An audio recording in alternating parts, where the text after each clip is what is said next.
For decades, people have been finding hundreds of flaws in the education system. No conceptual understanding, no creativity, children are stressed, and the list goes on. All these are symptoms. But what is the root cause to all this? What is the fundamental flaw in the education system? Let us play a rapid-fire game. You have 1 second to answer every question. Let's start. First question. A4? Okay, no more questions. Did you think apple first? 98% of people are most likely to think so. Because that was what we were told in our kindergarten. Imagine that this was done differently. Say we had asked you for all the words starting with A. Ant, ace, April, apt. Different answers would have popped out of everyone's head. Do you see where the problem is? Before children start going to school, every child is unique. Every child thinks different. But the education system makes every child think the same. This is the fundamental flaw in the education system. Why did this start? During the Industrial Revolution in the 18th century, the education system was designed to make children ready to work in factories.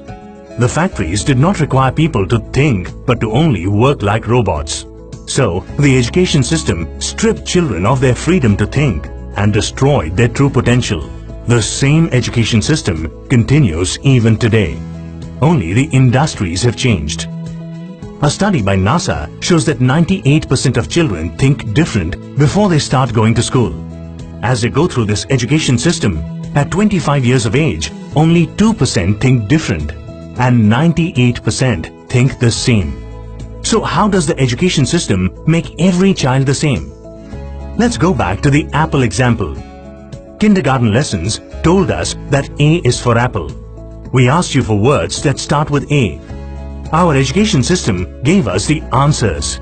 We asked you a question. Answers make you the same. Questions make you different. Right from kindergarten, the education system keeps giving answers. Instead of asking children how plants make food, the science teacher gives you the definition of photosynthesis. Instead of asking them to describe the sun, the teacher tells them that the sun is a ball of fire at the center of the solar system. Through their years in school, children lose the capability to think on their own. Whether it is their choice of career or their relationship or any situation in life, they become dependent on others for answers. They completely lose their true nature and their extraordinary potential remains unrealized. Now, we face a million problems in the world for which we are only awaiting answers. So, what is the solution?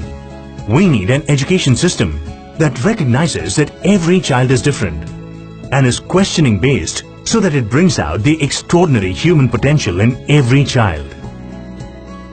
Dream for the Child is a nationwide movement which calls upon every teacher, every parent, every educator, every policymaker, everyone who has a role to play in the development of a child to join hands together to reform the education system and bring out the human potential in every child.